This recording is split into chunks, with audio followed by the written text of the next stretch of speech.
Hi, I'm Kyra Becker. I'm chair of the 2016 International Stroke Conference Program Committee, and I'm here with Dr. Patrick Lyden, the principal investigator of the ICTus study.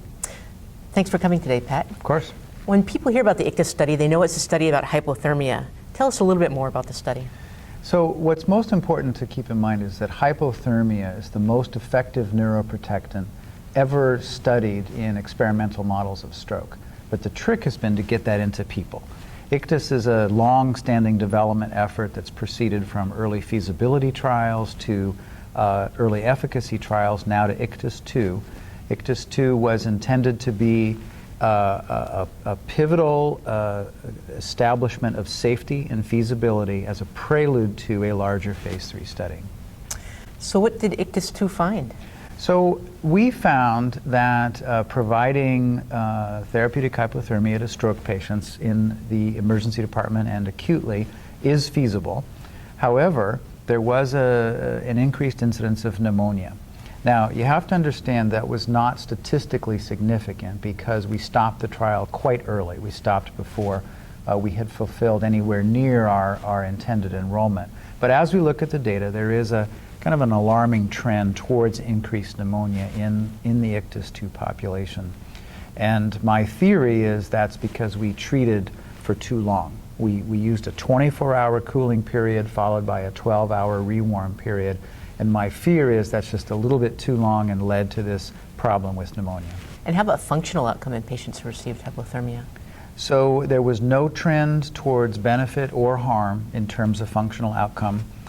Previous studies have indicated that there might be a trend towards benefit in terms of function. That remains to be proven in the ICTus program.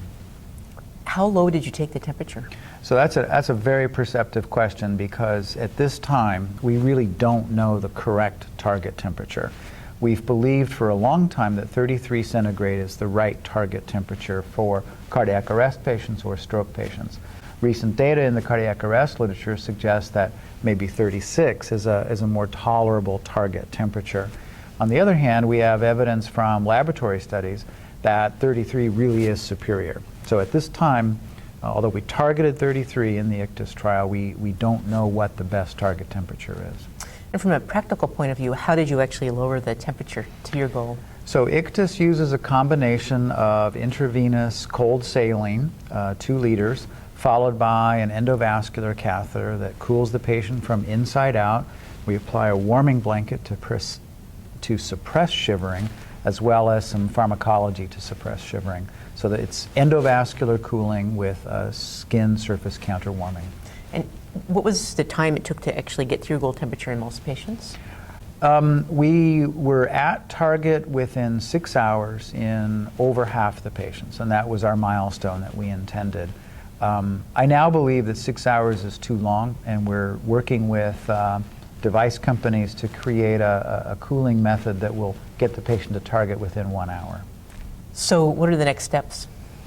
Next steps are to redesign ICTus 3 to incorporate the lessons learned from ICTus 2, and also to incorporate intraarterial thrombectomy. The most important development in stroke since the ICTus program began was the development of intraarterial thrombectomy, and that's now been incorporated into the protocol, and we're ready to launch as soon as we can secure funding. Great. Good luck with that. Thank you very much. Thanks for coming today. My pleasure.